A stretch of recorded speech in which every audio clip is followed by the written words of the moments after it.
O TV Elas por Elas Formação coloca em pauta os desafios enfrentados pelo gênero feminino no mundo contemporâneo, com foco na preparação e formação das mulheres para a disputa política. A cada semana, um tema diferente será trabalhado em aulas preparadas por especialistas e mulheres de notório saber. Às sextas-feiras, elas se reúnem em uma roda de conversa para trocar experiências e visões sobre o assunto. E para mostrar que o engajamento político começa muito antes de se pensar em uma candidatura, convidamos companheiras de todos os cantos do país para compartilhar suas histórias e trajetórias com a gente. Então anota aí, de segunda a sexta-feira, a partir das 4 da tarde, tem TV Elas por Elas Formação na TVPT.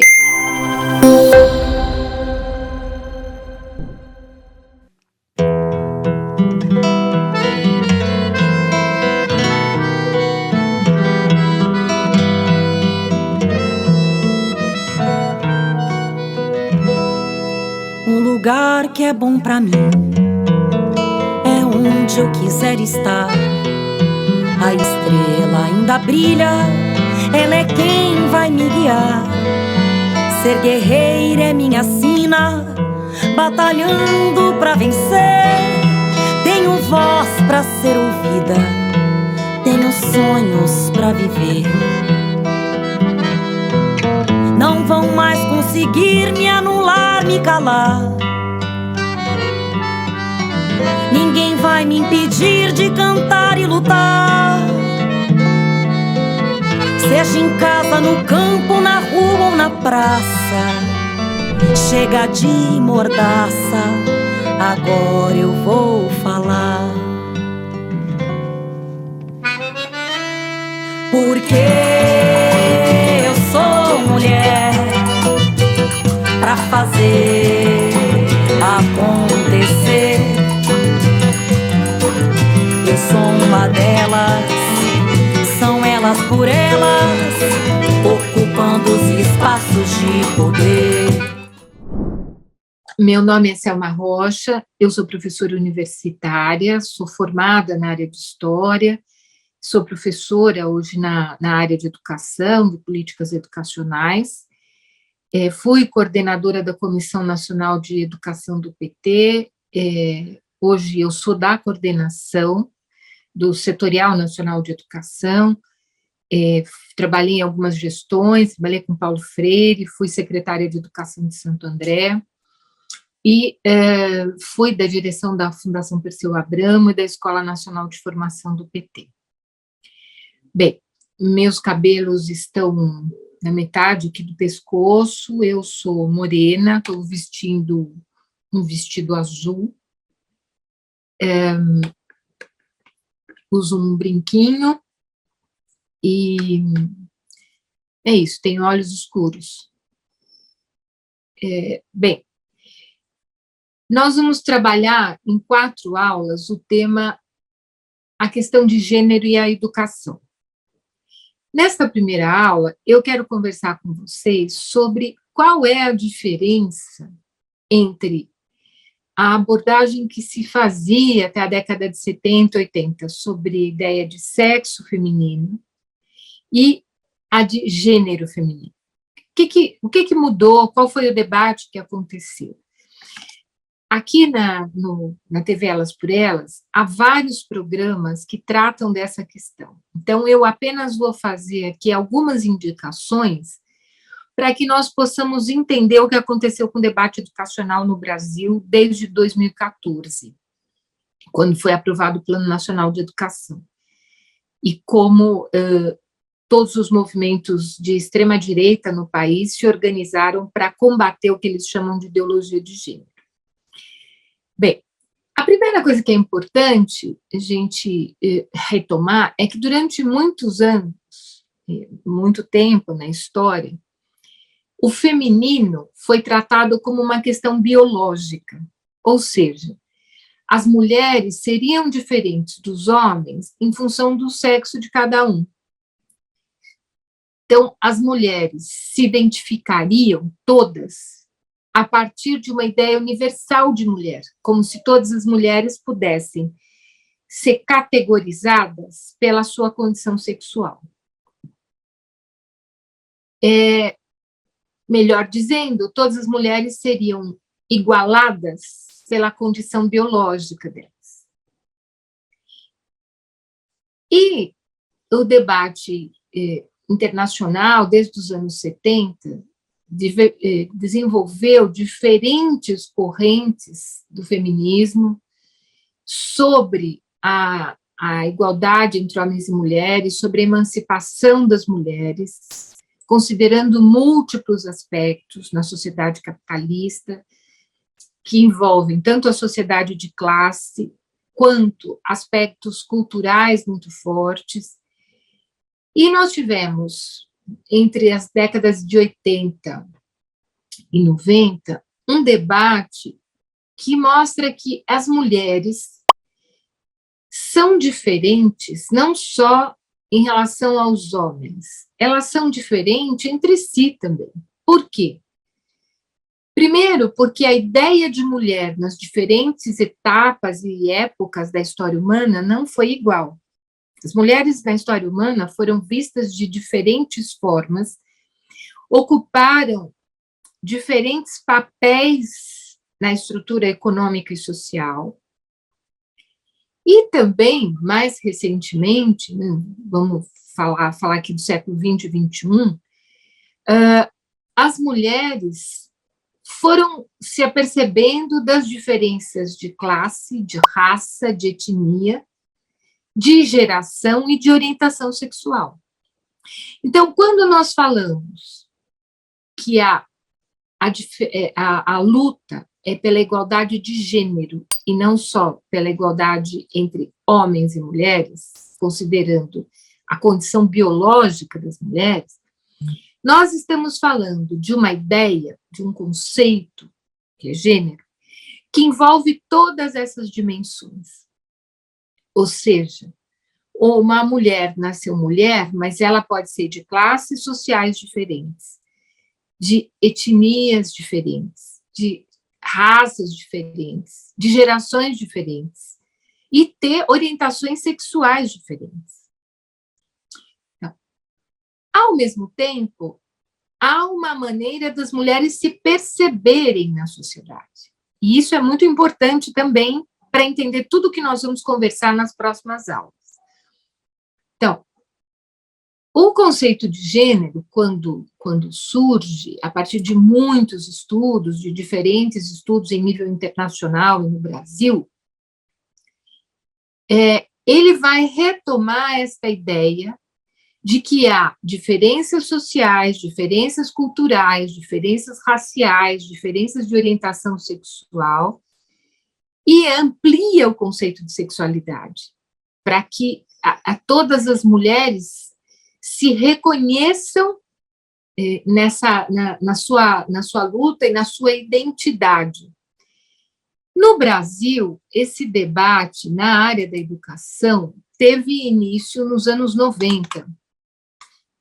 E ele surge mostrando que a discussão de gênero necessariamente é interseccional.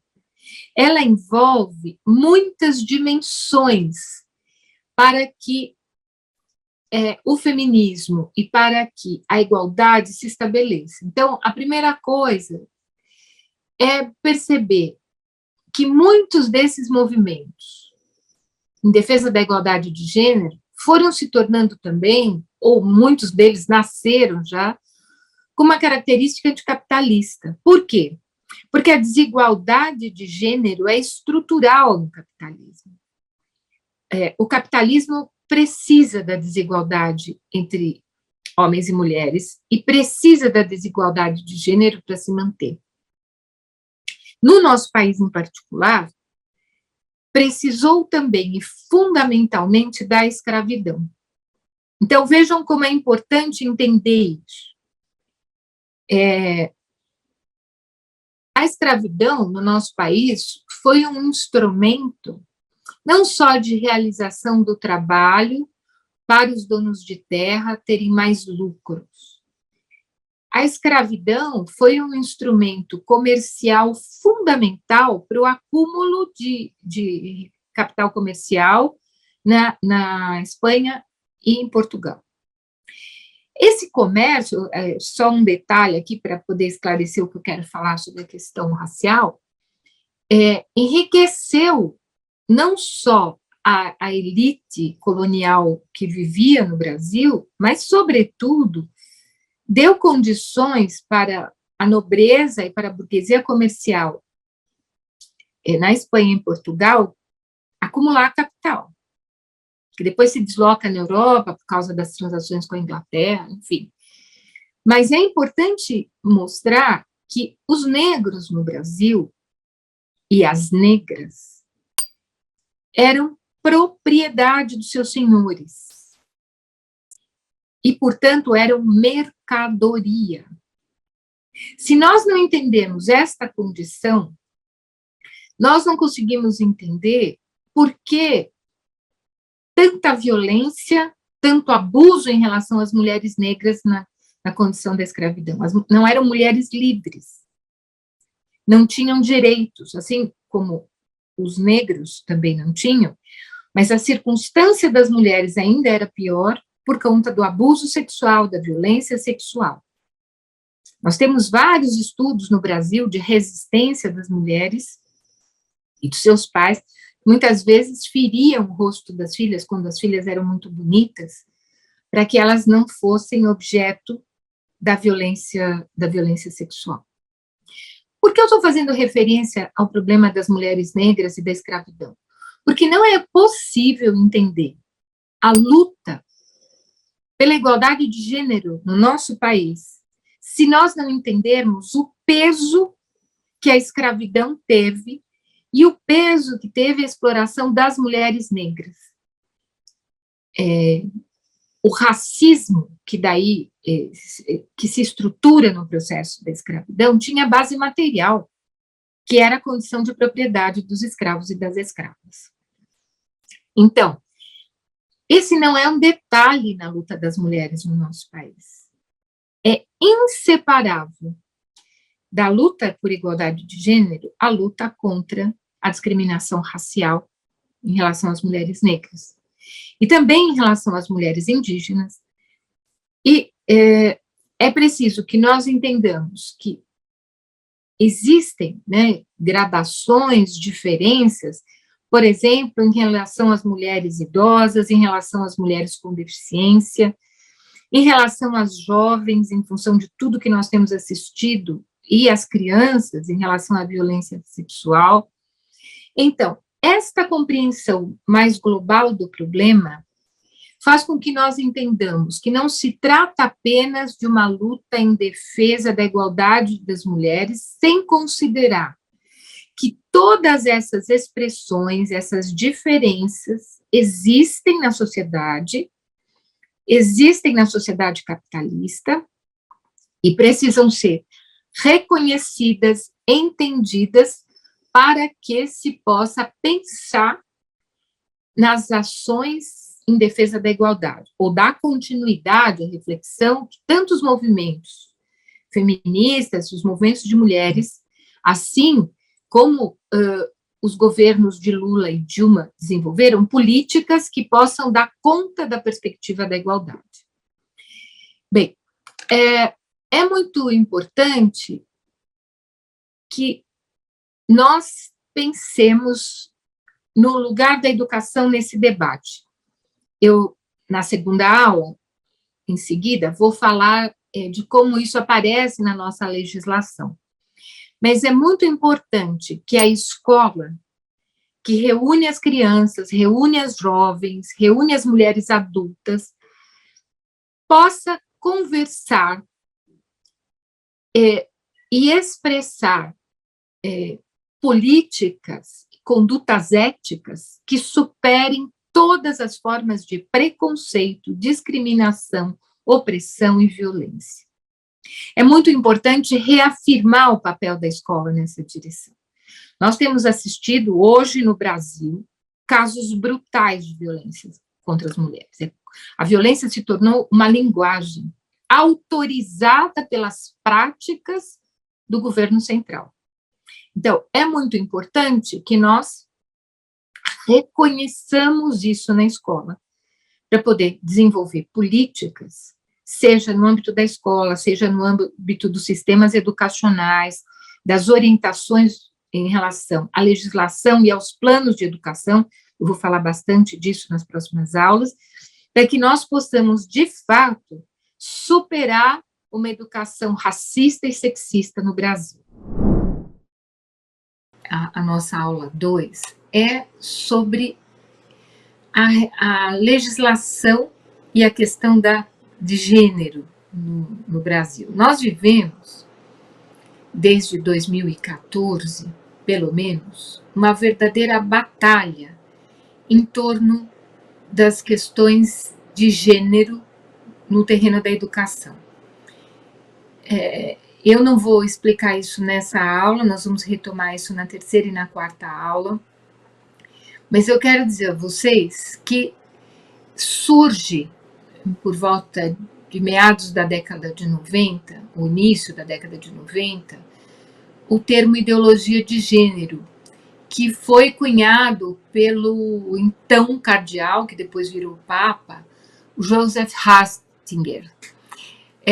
Essa expressão surge em reação ao que foi estabelecido na Conferência Mundial de Beijing sobre a mulher.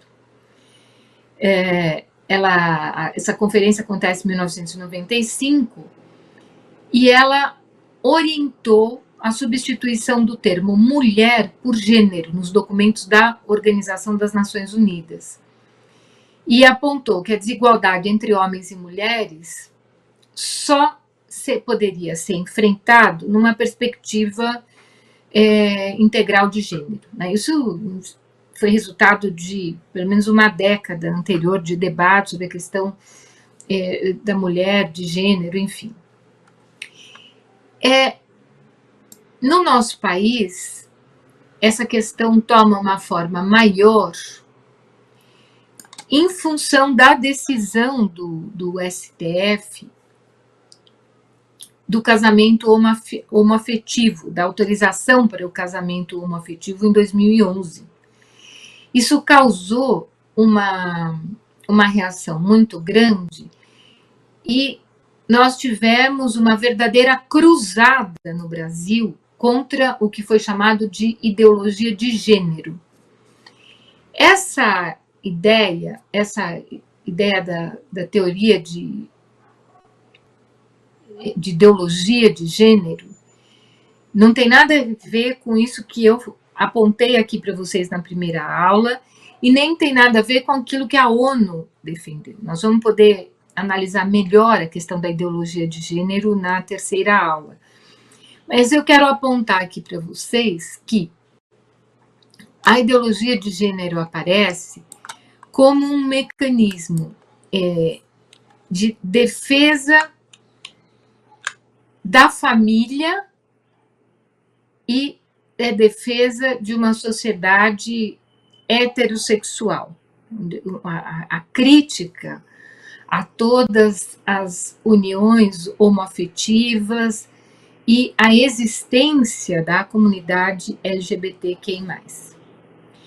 Bem, então, voltando aqui para a nossa questão, como eu disse, no caso da educação, essa batalha contra a ideologia de gênero tomou forma por conta da elaboração do Plano Nacional de Educação.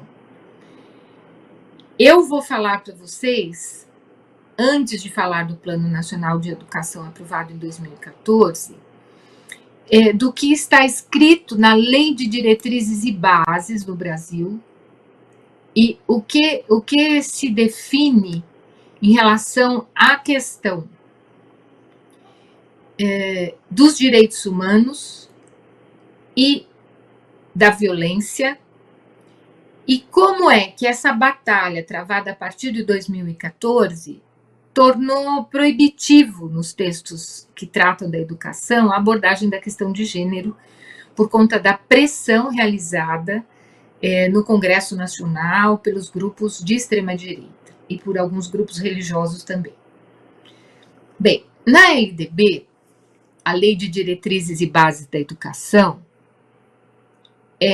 aparece entre os princípios a consideração da diversidade étnico-racial. Nada mais é dito em relação aos princípios educacionais sobre a igualdade de gênero e o direito das pessoas a terem a sua orientação sexual. No artigo 12 da Lei de Diretrizes e Bases, vai aparecer no inciso 9 a seguinte afirmação: é necessário promover medidas de conscientização, de prevenção e de combate a todos os tipos de violência, especialmente a intimidação sistemática no âmbito das escolas. É importante fazer referência a isso aqui, porque a lei, deixa eu fazer um esclarecimento para não confundir as pessoas que estão nos ouvindo e nos assistindo. A Lei de Diretrizes e Bases foi aprovada em 1996, mas ela sofreu muitas alterações. Então, essa consideração sobre a diversidade étnico-racial que eu fiz há pouco é resultado de uma alteração de 2013.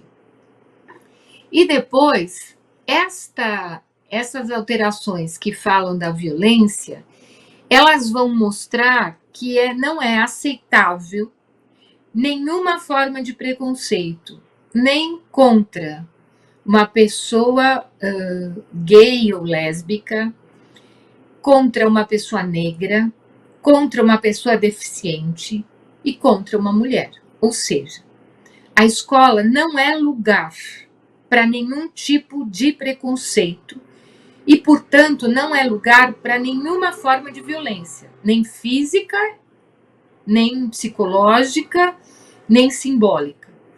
Então, é importante reconhecer esses aspectos para que nós possamos entender também as formas que nós temos de defender que a escola não aceite o preconceito e não aceite a violência em nenhuma hipótese. Apesar, como eu disse na primeira aula, de todo o esforço, de toda a movimentação que o governo federal e a sua base social têm feito para favorecer esse tipo de prática preconceituosa e violenta no Brasil. Então, vejam, no artigo sobre currículo dessa mesma lei, da Lei de Diretrizes e Bases, aparece lá no artigo 26, no parágrafo 9º, uma formulação muito importante. Os conteúdos relativos aos direitos humanos e à prevenção de todas as formas de violência contra a criança e o adolescente serão incluídos como temas transversais nos currículos escolares. Isso tem a ver com uma mudança feita em 2014 no ECA, no Estatuto da Criança e do Adolescente. Ou seja, a questão dos direitos humanos prevalece em relação a qualquer forma de discriminação. Mas, como vocês podem ver, não há referência à desigualdade de gênero, não há referência a qualquer forma de preconceito, ao racismo, apenas há uma abordagem em termos curriculares da questão mais abrangente dos direitos humanos, que, de qualquer maneira, é fundamental para defender e proteger as crianças, considerando que essa modificação também aconteceu no ECA, no Estatuto da Criança e do Adolescente. Bem,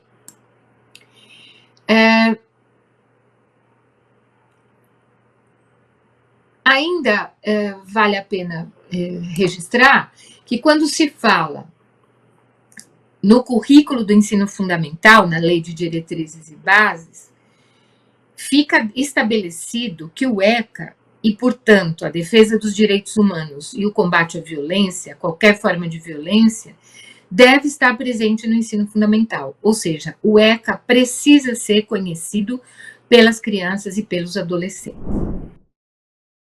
Essa influência no currículo escolar, ela traz para a escola um conflito sobre a realidade e a formação, porque a educação de qualidade, socialmente referendada, ela parte da realidade para a construção do conhecimento entre os autores, estudantes, professores, comunidade escolar como um todo.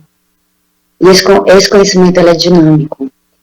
E aí, quando você tem uma sociedade que criminaliza essa construção e traz conceitos conservadores, discriminatórios, preconceituosos, impedindo a escola e até criminalizando a escola, quando a escola for esse bloqueio dessa ameaça até de silenciamento, né, de uma escola que não pode falar, não pode questionar, não pode criticar, você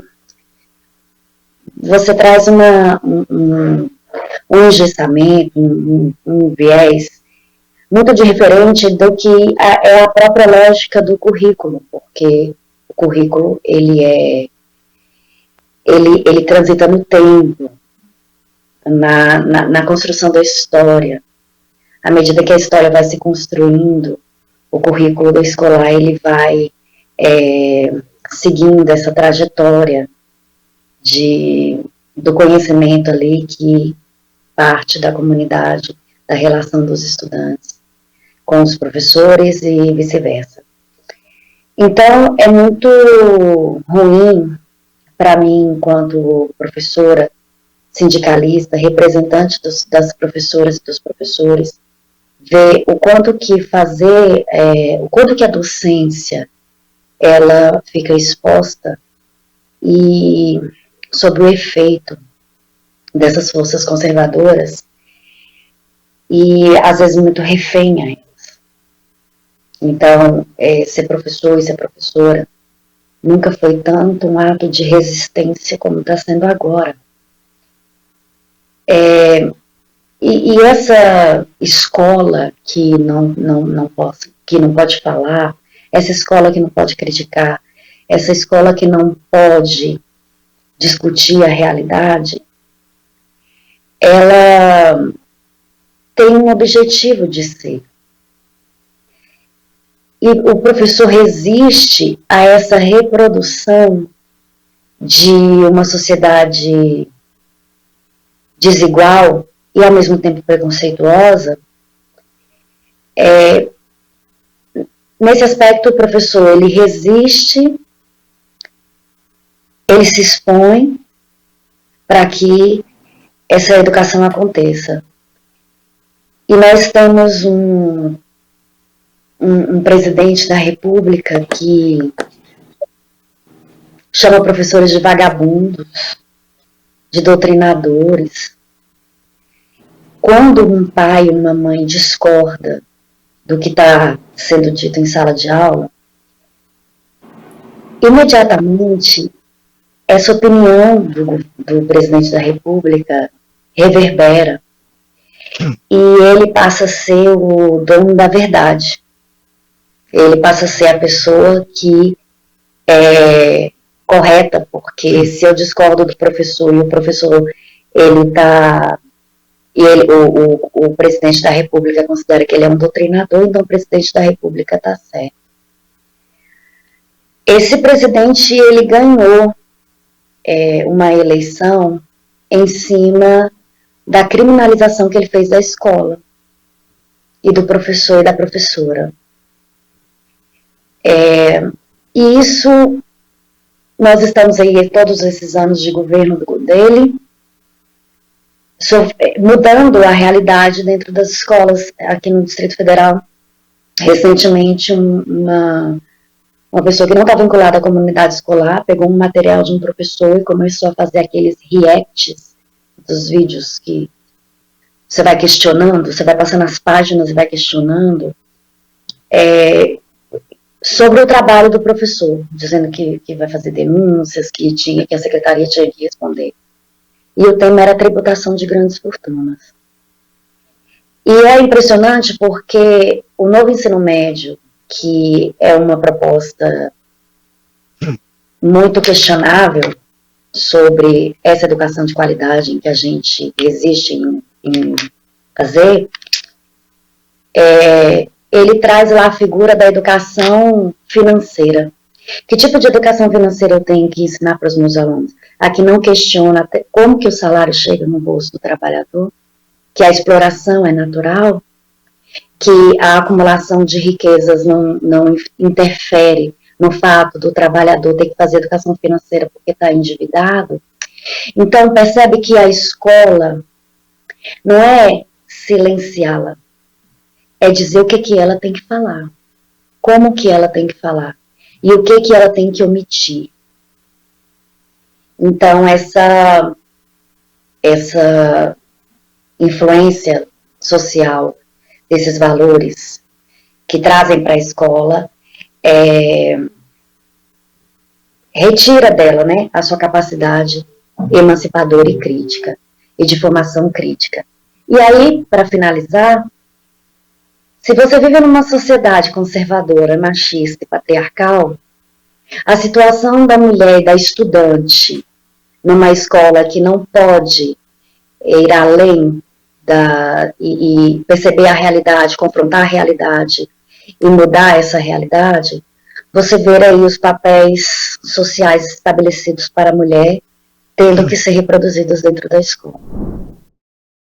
A ideia de ideologia de gênero tem sido usada por grupos conservadores da extrema-direita que são contrários à discussão relacionada às ideias e às lutas históricas dos movimentos feministas e contrárias à ideia e à experiência da diversidade. Então, esses grupos acreditam que o respeito à diversidade e os movimentos feministas, eles destroem a família e destroem a perspectiva de heterossexualidade, ou seja, uma sexualidade baseada na relação entre os dois sexos, os homens e as mulheres.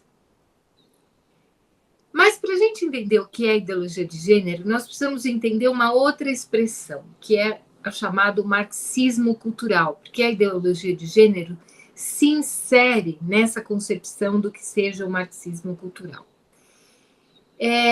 Para dar essa aula para vocês e para estudar essa questão, eu tenho entrado em vários sites de grupos de extrema-direita no Brasil e principalmente fora do Brasil. E nós percebemos que esses grupos, em vários países da Europa, dos Estados Unidos, eles afirmam o seguinte, que depois que acabou a Guerra Fria, né, com a queda do Muro de Berlim e o fim da União Soviética, as pessoas de esquerda, o que eles chamam de marxistas, teriam mudado de estratégia. Então, eles dizem assim, que a esquerda não quer mais revoluções como as de 1917, não quer mais que essas revoluções se apoiem no que esses grupos de extrema-direita, chamam de marxismo-leninismo. Eles dizem que a esquerda quer uma revolução cultural. E essa revolução cultural está baseada em 4 movimentos. O movimento de juventude, os movimentos culturais, os movimentos ambientais e, especialmente, os movimentos de mulheres e os movimentos feministas. E eles fazem uma confusão histórica, eles se apoiam para falar desse marxismo cultural em autores como Gramsci, como Marcuse, como Walter Benjamin, que são, especialmente esses 2 últimos, de uma escola alemã chamada Escola de Frankfurt.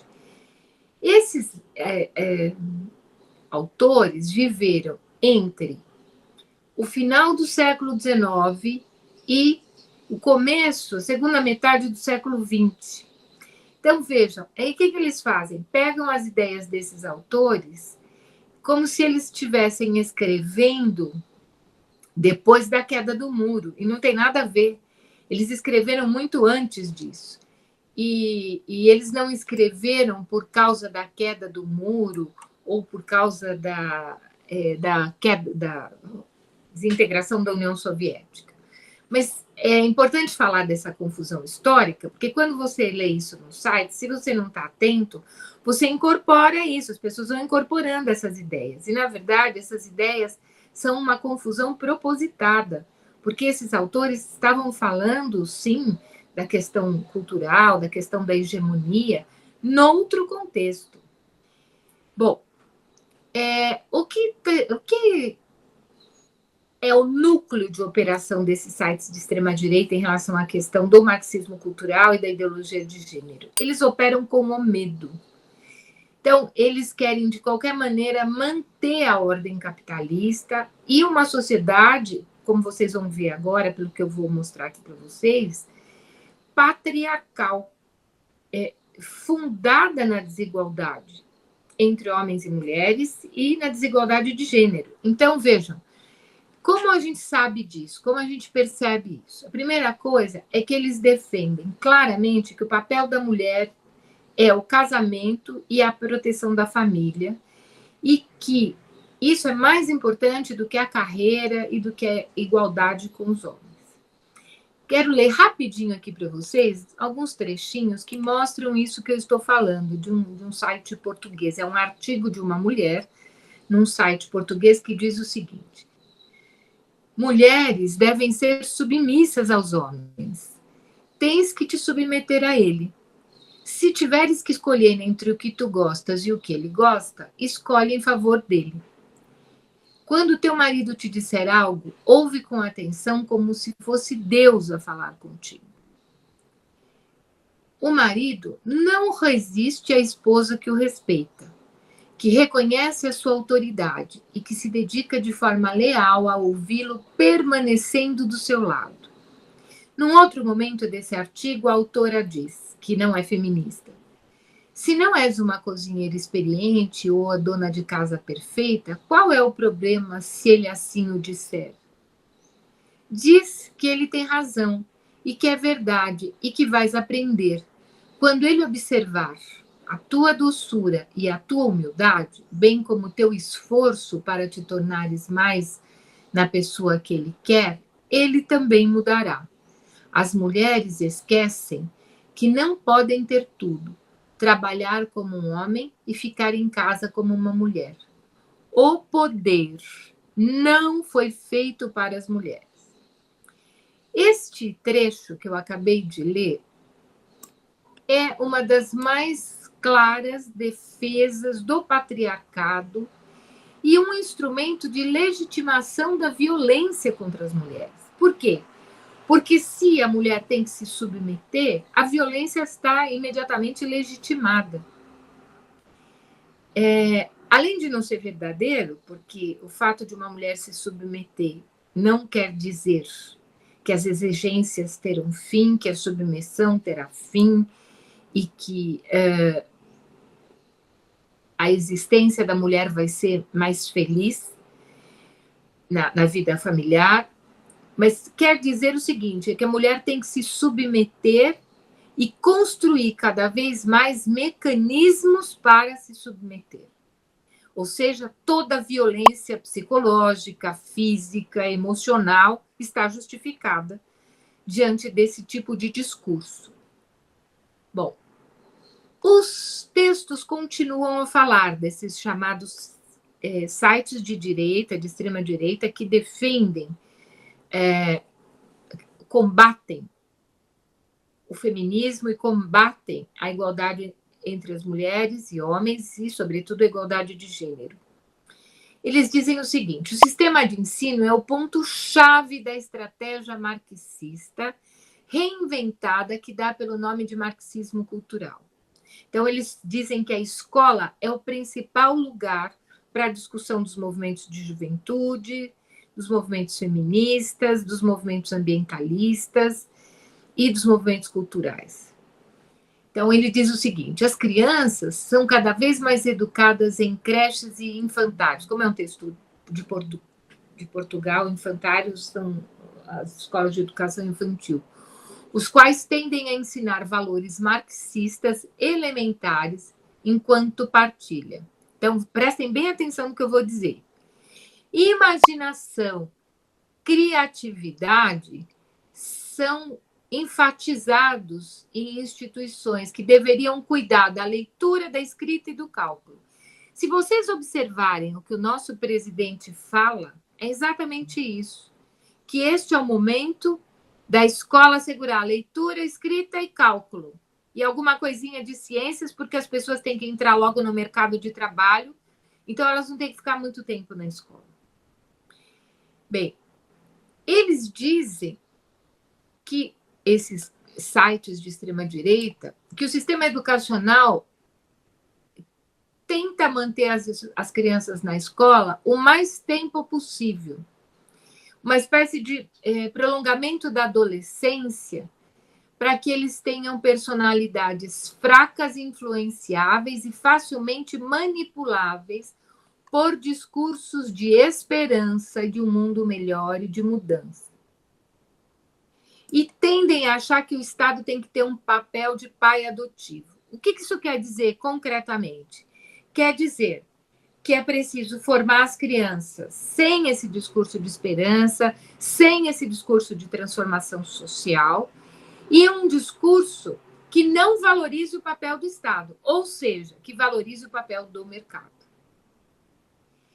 Estas teses explicam aqui no Brasil o chamado movimento Escola Sem Partido. Eu não vou ter tempo de falar disso, mas é importante que vocês percebam que esse movimento Escola Sem Partido é um movimento que se organiza para criticar qualquer ideia discutida na escola e atacar as professoras e transformá-las, as professoras em particular, em inimigas internas do país. Eu já vou falar mais disso daqui a pouco e nós vamos retomar essa questão na quarta aula. Bem, o que está em questão aqui? Está em questão a ideia de que o dever de educar é exclusivamente da família. Isso vai contra a Constituição brasileira e contra as leis brasileiras, especialmente contra o Estatuto da Criança e do Adolescente.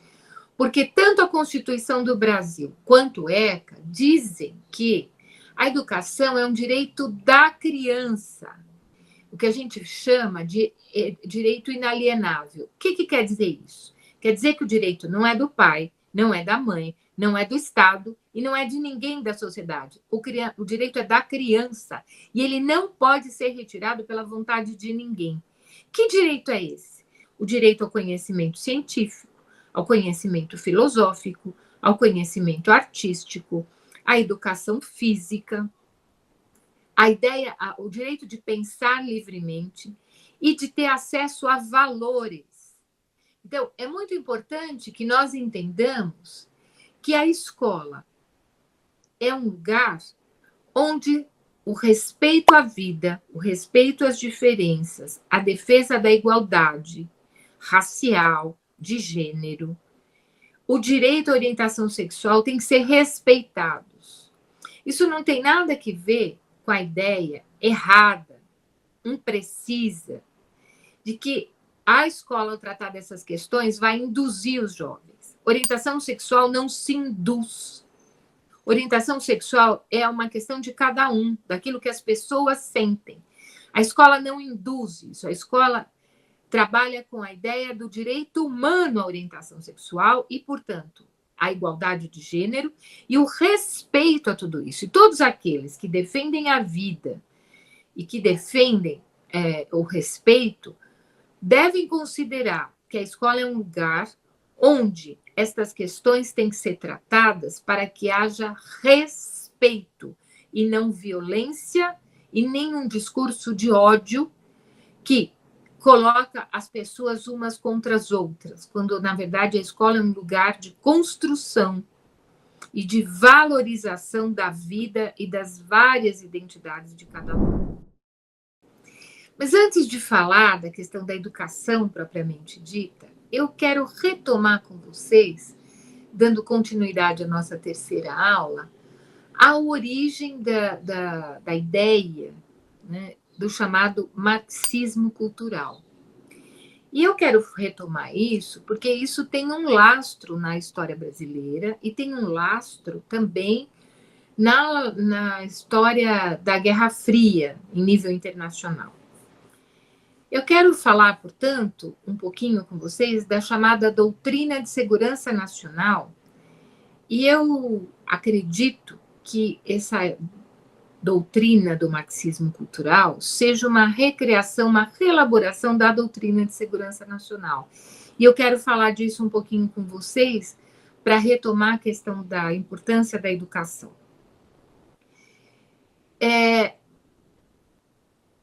No contexto da Guerra Fria, o Brasil e os militares brasileiros construíram uma aliança política e militar com os Estados Unidos. E essa aliança, nos marcos das doutrinas militares construídas nos Estados Unidos e aqui no Brasil, elas diziam o seguinte, que a Guerra Fria poderia conduzir o planeta a uma guerra total, envolvendo todas as nações, e global, envolvendo todas as dimensões, todos os campos da vida, econômico, social e cultural. Então, a guerra poderia acontecer em todos os territórios e, ao mesmo tempo, em todos os campos. E a razão disso era, especialmente, o domínio da bomba atômica, das armas nucleares. Segundo essa doutrina, a União Soviética tinha objetivos expansionistas, como se os Estados Unidos não tivessem, olhando hoje para a guerra da Ucrânia, né? Novamente nós vemos isso reeditado. Não vou falar agora da guerra da Ucrânia, eu só quero fazer esse link aqui com vocês. Por quê? É como se os Estados Unidos não tivessem objetivos expansionistas. Ele acusava a União Soviética de ter esse objetivo de expandir o comunismo em nível internacional e, portanto, dizia que a União Soviética queria infiltrar em todos os países agentes do comunismo. Esses agentes, segundo os militares brasileiros e segundo a doutrina americana, eram os chamados inimigos internos da nação. Então, eles poderiam estar em toda parte. É por isso que a ditadura perseguiu todos aqueles que defendiam a democracia e a transformação social. Eram todos identificados com o comunismo internacional. Inclusive crianças, filhos dos militantes de esquerda à época, que eram entendidos como continuidade dos comunistas, ou seja, eram comunistas em potencial. Estas ideias, o marxismo cultural, a ideologia de gênero, a escola sem partido e a chamada homeschooling, a educação doméstica, elas recriam a imagem do inimigo interno. E quem é, entre os vários inimigos que são identificados, o principal deles são as professoras. Vocês devem se lembrar que os ministros do meio ambiente no Brasil diziam que os acordos de Paris em defesa do meio ambiente eram obra do marxismo cultural. Por causa dessas teses, jornais do mundo inteiro comentaram isso, inclusive jornais de direita, como Le Monde e outros, comentaram essas afirmações, dizendo que os acordos de Paris não tinham nada a ver com o marxismo. Mas é importante mostrar como é que essas ideias do marxismo cultural, elas recriam o inimigo interno e vêm ataques ao capitalismo em toda parte, como se o capitalismo tivesse que ser eterno, não pudesse ser criticado, não oferecesse problemas à humanidade, não trouxesse miséria, fome, desigualdade e violência, como nós todos sabemos. Então, é importante mostrar aqui que essas ideias que eu me referi, do marxismo cultural, da escola sem partido, da homeschooling, elas, na verdade, têm a ver com essa ideia de perseguição aos inimigos internos. E as professoras seriam as porta-vozes da ideologia de gênero e do marxismo cultural, porque elas estão na escola, querem que os alunos pensem, são mulheres, dividem o trabalho doméstico, cuidado com suas famílias, considerando aí uma noção ampla de família, e o trabalho na escola. Bom, eu quero dizer que, para lidar com essa situação, primeiro é preciso conhecer. Então, o objetivo dessa aula é que todo mundo possa pensar nessas conexões entre marxismo cultural, uma recriação da doutrina de segurança nacional, ideologia de gênero e todo o processo de perseguição que a educação viveu nos últimos anos, desde o golpe de 2016. É preciso que nós discutamos isso, não só na escola, mas na sociedade, e que na escola nós possamos reafirmar a ideia de que a escola não é só para ensinar a ler e ensinar cálculo.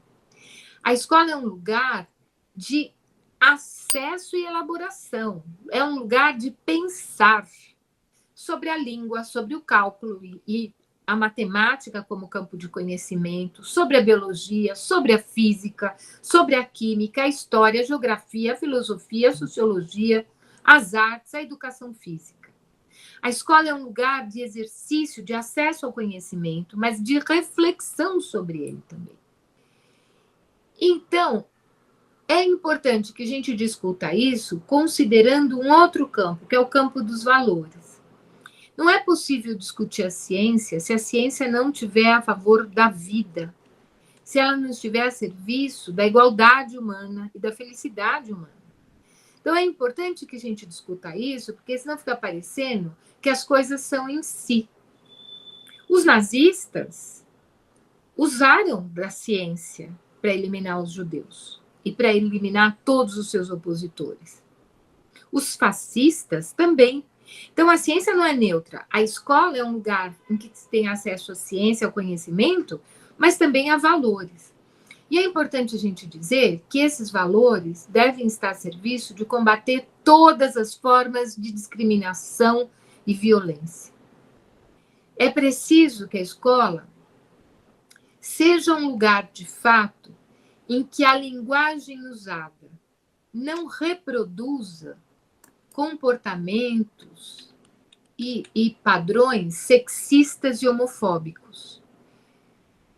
Por isso é importante que nós tenhamos espaços de formação dos professores, oficinas de troca e produção de materiais didáticos que ajudem, não é a induzir a sexualidade de ninguém, porque ninguém tem esse poder. Isso é uma mentira e uma bobagem. Eu quero reafirmar isso aqui.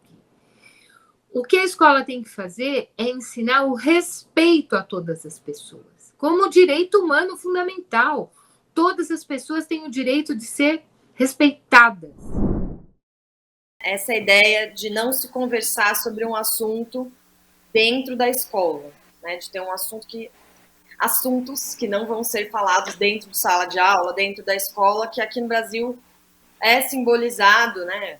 Que a gente mais conhece entre os movimentos, ditos movimentos de extrema-direita, é o escola sem partido.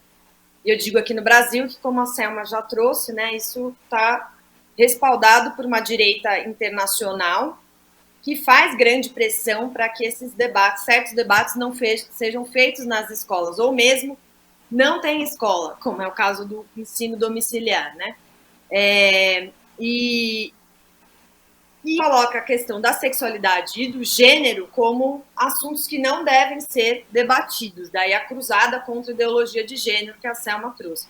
Não falar de sexualidade nas escolas, né, traz prejuízos, fere os direitos das crianças, dos adolescentes, não só, né, que não entram em determinada norma, na cisnormatividade, na heteronormatividade, como traz fere os direitos de todas as crianças e dos adolescentes, como a gente percebe do acesso à ciência, o acesso ao conhecimento, e também porque a escola é um dos principais locais de denúncia da questão dos abusos sexuais.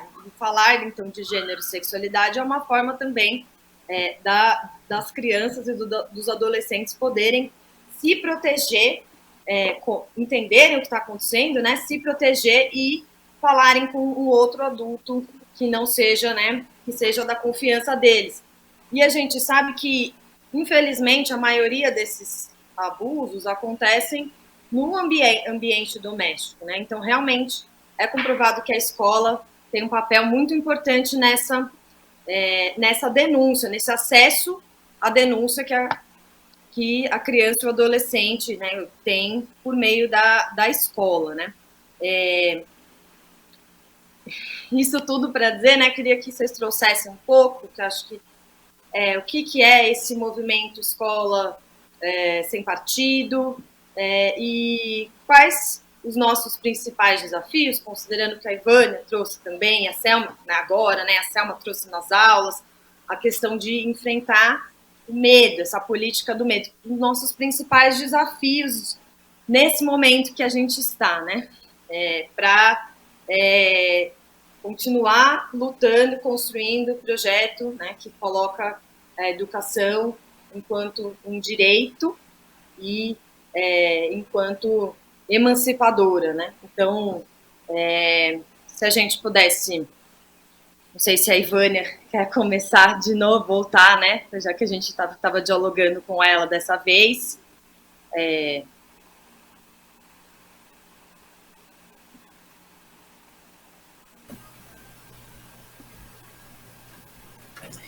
Acho que tem um dado que nós não podemos ignorar. A professora Selma tem trazido isso, traz isso nas suas aulas, lembrar, por exemplo, que este é um projeto mundializado, né?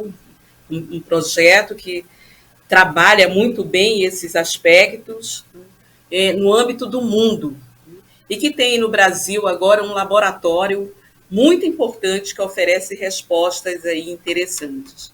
Mas esse é um projeto, então há uma necessidade de que nós possamos ampliar debates como esse, rodas de conversas, multiplicar encontros nos diversos ambientes possíveis, para pensar a respeito disso, para estudar, para compreender e ver que caminhos tomar, para saber como lidar com o medo, como enfrentar este medo instituído, este medo construído, para lidar com esses fantasmas tecidos no sentido de que tratar de determinados temas é tratar do comunismo, né? E do comunismo naquele sentido mais perverso e não do colocar em comunhão as experiências, as vivências. Eu penso que nós, e penso que as próprias organizações de esquerdas, elas precisam refletir sobre isso e constituir espaços que sejam naturalizados como espaço dessa reflexão. Muito mais, multiplicar. Nós temos sido bastante lentos, né, na tomada de posição, no enfrentamento deste projeto, para colocar os outros projetos de uma vivência decente, de uma vivência pela autonomia, pela liberdade no mundo. Enquanto este mundo do medo, esse mundo do asfixiamento, da perda se coloca. De um outro lado, como é que esse mundo se expõe a partir dos conglomerados políticos religiosos que são financiarizados para agir. Então, nós temos um aumento de escolas que vão trabalhar nessa perspectiva. Nós temos essa noção, volto a falar, de que a qualidade e a segurança no ambiente escolar estão nesses ambientes e não nos outros ambientes das escolas públicas. Há uma espécie de déficit de atenção quando muitas mães, muitas vezes sozinhas, não conseguem colocar seus filhos, enfim, as crianças que estão sob responsabilidade dessas mulheres, naquela escola que é considerada a melhor escola. Há uma luta de sindicatos, de associações, de professores universitários, que é uma luta enorme, uma luta grande, mas que ela precisa também conversar mais com as comunidades, que ela precisa formar alianças estratégicas para que nós possamos constituir reforços e constituir trilhas de enfrentamento. Há uma bancada no âmbito do Congresso Nacional, nas assembleias estaduais e nas câmaras, aí eu estou falando a partir deste lugar de fala aqui, que é a Amazônia, a partir da cidade de Manaus, aonde esse poder conservador de direita e de extrema-direita ganhou representatividade enorme e que fortalece esse tipo de negócio que vai refletir dentro das escolas e dentro de outras organizações. Então, se continuarmos considerando como um confronto imediato que se resolve, talvez com a troca de alguns dentro desses aparelhos importantes, por exemplo, que são a representação de poder, né, dentro das casas legislativas, por grupos que hoje você trata de bancadas, bancada disso, bancada daquilo, e não mais por um mandato parlamentar que tem obrigação de respeitar a Constituição. A nossa luta ficou muito mais difícil. Eu vejo que na busca do conhecimento, na busca da formação de alianças e na busca da criação de lugares, de espaços de reflexão que nós temos como nos encorajar e seguir adiante. Diante de uma luta, eu vou usar uma expressão aqui, diante de uma peleja gigantesca, que é essa de enfrentar o projeto da extrema-direita, que tem na educação assim, uma base fundamental para triunfar. O TV Elas por Elas Formação desta semana fica por aqui. Você encontra todos os nossos programas na playlist TV Elas por Elas Formação, no canal da TV PT no YouTube e em formato de podcast no Spotify.